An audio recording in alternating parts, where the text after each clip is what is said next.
খুনকে প্রশ্রয় দেবে না সরকার, বলেছেন তথ্য উপদেষ্টা ডক্টর জাহেদ। ডক্টর জাহেদ বলছেন সরকার গুম এবং বিচার বহির্ভূত খুনকে প্রশ্রয় দেবে না বলে জানিয়েছেন প্রধানমন্ত্রীর উপদেষ্টা ডক্টর জাহিদুর রহমান। তিনি বলেছেন ভুল তথ্য, অপতথ্য এবং ফেক ভিডিও ছড়িয়ে দেশের বহু মানুষকে হেয় করা হচ্ছে, এটি রোধ করতে সরকার বদ্ধপরিকর। তিনি বলছেন যে ভুল তথ্য, অপতথ্য এবং ফেক ভিডিও ছড়িয়ে মানুষকে হেনস্থা করা হচ্ছে। তথ্য উপদেষ্টা বলেন সামাজিক মাধ্যমে ডিজিটাল প্ল্যাটফর্মে ব্যবহার করে সাইবার বুলিং করা হচ্ছে। সরকারের দায়িত্ব রয়েছে জনগণকে সুরক্ষা দেওয়া। সরকার সেই উদ্যোগ নিয়েছে। সরকার এক্ষেত্রে আইন যথাযথ প্রয়োগ করবে। প্রধানমন্ত্রীর উপদেষ্টা বলেন পলায়নকালে কাস্টমস ও ইমিগ্রেশন আইন ভঙ্গের দায়ে শেখ হাসিনার বিরুদ্ধে মামলা হবে। তিনি বলেন কেউ পারফর্ম করতে না পারলে মন্ত্রিসভা কিংবা উপদেষ্টা পরিষদে পরিবর্তন আনবে প্রধানমন্ত্রী। পত্রিকার পাতায় একটি চোখধাঁধানো খবরের শিরোনাম নজর কাড়ল। খবরটি হলো গুম ও বিচার বহির্ভূত খুনকে প্রশ্রয় দেবে না সরকার, বলেছেন বর্তমান সরকারের অন্যতম তথ্য উপদেষ্টা, বিশিষ্ট কলামিস্ট ও চিকিৎসক জাহেদুর রহমান। খবরটি পড়ার পর মনটা যেমন আশায় আনন্দে ভরে উঠল, ঠিক তেমনি মাথায় কিছু মজাদার ও জটিল প্রশ্নের উদয় হল। একজন ডাক্তার যখন দেশের আইনশৃঙ্খলা ও সামাজিক স্বাস্থ্যের প্রেসক্রিপশন দেন, তখন তো আমাদের একটু মনোযোগ দিয়ে শুনতেই হয়। উপদেষ্টা মহোদয়ের আজকের এই গুরুগম্ভীর প্রেস ব্রিফিংয়ের ওপর যদি আমরা একটি হালকা এক্স-রে রিপোর্ট বা পোস্টমর্টেম করি, তবে কি দাঁড়ায়? প্রথমত, জাহেদ অত্যন্ত শক্ত কণ্ঠে গুম ও বিচার বহির্ভূত হত্যার বিরুদ্ধে হুঙ্কার ছেড়েছেন। যাক বাবা, এতদিন তো সাধারণ মানুষের মনে হতো গুম কিংবা বিচার বহির্ভূত হত্যা জিনিসটা বুঝি সরকারের কোনো সাইড প্রজেক্ট বা পার্ট টাইম জব ছিল। ডাক্তার সাহেবের আশ্বাসে অন্তত বোঝা গেল এবার হয়তো সেই প্রজেক্ট বন্ধ হতে চলেছে। তবে মজার বিষয় হলো পেশায় তিনি একজন চিকিৎসক। জাহেদ নিশ্চয়ই ভালো করে জানেন শরীরে ইনফেকশন হলে অ্যান্টিবায়োটিক খাইয়ে রোগ সারাতে হয়। শুধু থার্মোমিটার দিয়ে জ্বর মেপে যদি রোগীকে বলা হয় আপনার রোগকে আমরা মোটেও প্রশ্রয় দেব না, তাতে কিন্তু রোগীর রোগ সারে না।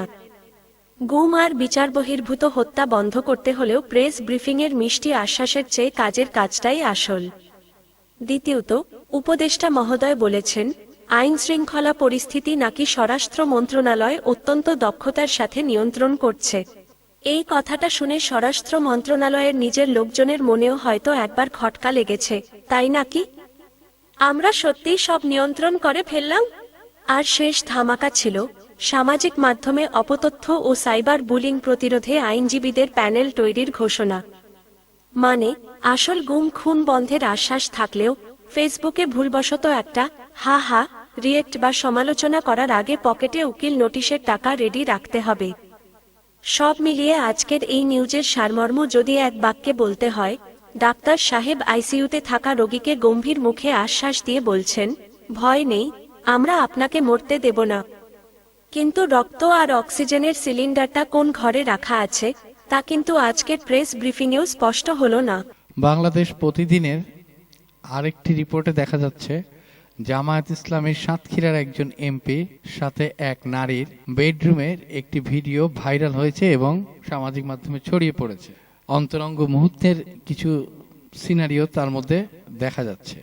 সাতক্ষীরা ৪ শ্যামনগর কালীগঞ্জে সদস্য বাংলাদেশ জামাত ইসলামীর নেতা গাজী নজরুল ইসলামকে ঘিরে সামাজিক যোগাযোগ মাধ্যমে ছড়িয়ে পড়া ভিডিও নিয়ে নতুন বিতর্কের সৃষ্টি হয়েছে। ভিডিওটি প্রকাশের পর প্রথমে সেটিকে কৃত্রিম বুদ্ধিমত্তা প্রযুক্তিতে তৈরি বলে দাবি করা হলেও পরে দলটির স্থানীয় নেতারা ভিডিওতে দেখা যায় তরুণীকে এমপির দ্বিতীয় স্ত্রী বলে দাবি করেন। এমপি গাজী নজরুল ইসলামও একই দাবি করেন। নেতা গাজী নজরুল ইসলামের সঙ্গে এক নারীর অন্তরঙ্গ মুহূর্তের একটি সামাজিক যোগাযোগ মাধ্যমে ছড়িয়ে পড়েছে। ভিডিওটি ঘিরে রাজনৈতিক ও সামাজিক অঙ্গনে ব্যাপক আলোচনা সৃষ্টি হয়েছে। সোমবার রাতে ভিডিওটি সামাজিক যোগাযোগ মাধ্যমে ছড়িয়ে পড়ে।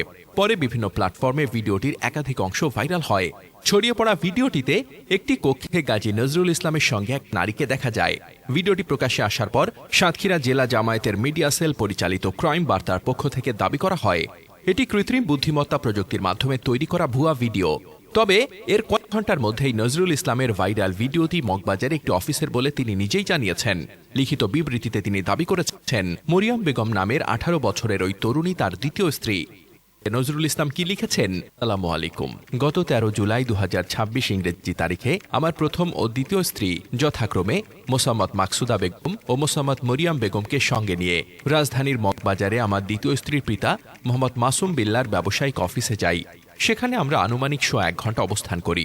আমরা উক্ত অফিসে অবস্থানকালে জোহরের নামাজ আদায়ের পূর্বে আমার গাড়ি চালক ও আমার দ্বিতীয় স্ত্রীর মামা ওবায়দুল্লাহ গাড়ি দেখার কথা বলে বাইরে যায়। পরবর্তীতে সে 5 থেকে 7 জন অপরিচিত ব্যক্তিকে নিয়ে আমাদের কক্ষে প্রবেশ করে এবং আমাদের জিম্মি করে 1 লক্ষ টাকা আদায় করে। আমি চলাচলের জন্য যে ভাড়াকৃত গাড়িটি ব্যবহার করি, ওবায়দুল্লাহর যোগসাজশে পরবর্তীতে সেটিও আটকে রেখে দফায় দফায় আমাদের কাছে কয়েক লক্ষ টাকা দাবি করা হয়। আমরা টাকা দিতে অস্বীকৃতি জানালে আমাদের বিভিন্ন ধরনের হুমকি দেওয়া হয়। আমি এ সময় জানতে পারি আমার দ্বিতীয় স্ত্রীর পিতা মোহাম্মদ মাসুম বিল্লার সঙ্গে ওবায়দুল্লাহর পূর্বশত্রুতা ও পারিবারিক বিরোধের জের ধরেই এইসব ঘটনা ঘটানো হয়েছে। পরবর্তীতে হিংসা ও ব্যক্তি স্বার্থ চরিতার্থ করার উদ্দেশ্যে ওবায়দুল্লাহ আমাদের স্বামী স্ত্রীর ব্যক্তিগত ও ঘনিষ্ঠ মুহূর্তের ভিডিও ধারণ করে ও ফেসবুক সহ বিভিন্ন সামাজিক মাধ্যমে ছড়িয়ে দেয়। এ ঘটনাকে কেন্দ্র করে কতিপয় অসাধু ব্যক্তি রাজনৈতিক উদ্দেশ্য প্রণোদিতভাবে ভিডিওটিকে বিবাহ বহির্ভূত সম্পর্কের ঘটনা হিসেবে প্রচার করছে, যা সম্পূর্ণ মিথ্যা, ভিত্তিহীন ও উদ্দেশ্য প্রণোদিত। প্রকৃতপক্ষে গত 17 জুন 2026 তারিখে পারিবারিকভাবে এবং আমার প্রথম স্ত্রীর সম্মতিতে আমার দ্বিতীয় স্ত্রী মোসাম্মদ মরিয়াম বেগমের সঙ্গে তার পিতা মোহাম্মদ মাসুম বিল্লার বাসভবনে আমাদের বিবাহ সম্পন্ন হয়। ফলে আমাদের বিরুদ্ধে প্রচারিত অপপ্রচার ও বিভ্রান্তিকর তথ্যের কোনো সত্যতা নেই। যারা আমাদের সামাজিক মর্যাদা, ব্যক্তিগত গোপনীয়তা ও নৈতিক চরিত্র ক্ষুণ্ণ করার উদ্দেশ্যে এই ষড়যন্ত্র ও অপপ্রচারে লিপ্ত হয়েছে, তাদের বিরুদ্ধে দ্রুত ও নিরপেক্ষ তদন্তের মাধ্যমে আইনগত ব্যবস্থা গ্রহণ এবং দৃষ্টান্তমূলক শাস্তি নিশ্চিত করার জন্য সংশ্লিষ্ট কর্তৃপক্ষের প্রতি আহ্বান জানাচ্ছি।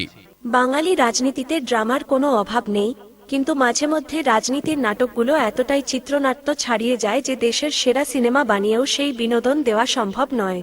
সম্প্রতি সোশ্যাল মিডিয়া কাঁপিয়ে তোলা সাতক্ষীরা -4 আসনের জামায়াত মনোনীত এমপি গাজী নজরুল ইসলামের ভাইরাল সিসিটিভি ফুটেজ তেমনই এক খণ্ড বিনোদন পরিবেশন করেছে। ঘটনার সূত্রপাত একটি ভিডিও ফুটেজ দিয়ে, যেখানে এমপি সাহেবকে এক তরুণীরা সঙ্গে অত্যন্ত ঘনিষ্ঠ ও পারিবারিক অবস্থায় দেখা যায়। কিন্তু ডিজিটাল যুগে এই ভিডিও সমাজ মাধ্যমে ছড়াতেই রাজনৈতিক অঙ্গনে এক বিরাট হইচই পড়ে যায়। এমপি সাহেব অবশ্য দেরি করেননি। খুব দ্রুত ফেসবুক পেজে এসে তিনি নিজ ডিফেন্সে এমন এক চিত্রনাট্য হাজির করলেন, যা শুনে যে কারো চোখ কপালে ওঠার কথা। তার দাবি, ভিডিওটি নাকি ব্ল্যাকমেইলের শিকার হওয়া এক স্বামী স্ত্রীর ব্যক্তিগত মুহূর্ত। শাশুড়ির বাসায় বা দ্বিতীয় স্ত্রীর বাপের বাড়ি গিয়েছেন, আর সেখানে ড্রাইভার ও দ্বিতীয় স্ত্রীর মামা মিলে 5-7 জন লোক নিয়ে ঘরে ঢুকে তাদের জিম্মি করে টাকা দাবি করেছে এবং পরবর্তীতে সিসিটিভি ফুটেজ দিয়ে এই পারিবারিক মিলন মেলা ভাইরাল করেছে। আর রাজনৈতিক দল হিসেবে জামায়াত যেভাবে ডিফেন্ড করেছে তা আরো মজার। তাদের এক কথা, ভিডিও তো সত্য, তবে ওটা তার দ্বিতীয় স্ত্রী। অর্থাৎ নৈতিকতার ক্লাসে জামায়াত যেন এক নতুন বার্তা দিল, সম্পর্ক বৈধ ছিল, সুতরাং পারফরমেন্স নিয়ে প্রশ্ন তোলা যাবে না।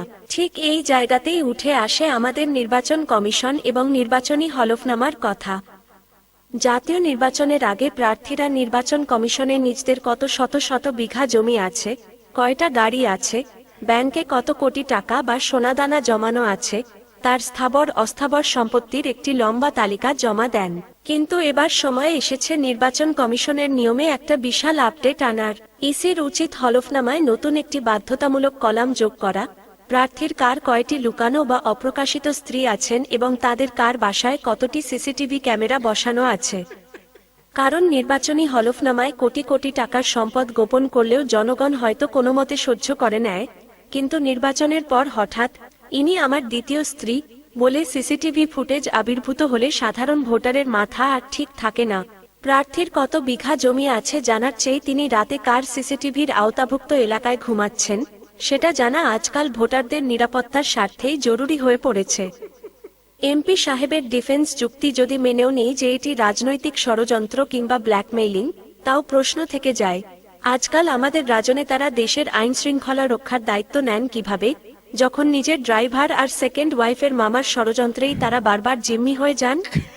দিন শেষে এই ঘটনার আসল শিক্ষা এটাই, রাজনীতিতে টিকে থাকতে হলে শুধু প্রতিপক্ষের ষড়যন্ত্র সামলালেই চলবে না, নিজের সিসিটিভি ফুটেজ ও পারিবারিক ড্রাইভারদের ওপরও নজর রাখতে হবে। অন্যথায় জনগণের সেবার আগে সিসিটিভি ক্যামেরা আপনাকে সেবা দেওয়া শুরু করে দেবে। ধন্যবাদ। সংসদে বিভিন্ন ইস্যুতে গাজী নজরুল ইসলামের বক্তব্য এবং সাতক্ষীরার উন্নয়ন নিয়ে তার অঙ্গীকারের বিস্তারিত তুলে ধরা একটি প্রাসঙ্গিক প্রতিবেদনের ভিডিও পাওয়া যাবে। সাতক্ষীরার উন্নয়নে কাজ করার কথা জানালেন 4 আসনের নজরুল শিরোনামের লিঙ্কে, যা সংসদ সদস্য হিসেবে তার অবস্থান ও সাম্প্রতিক আলোচনার প্রেক্ষাপটটি বুঝতে সাহায্য করবে।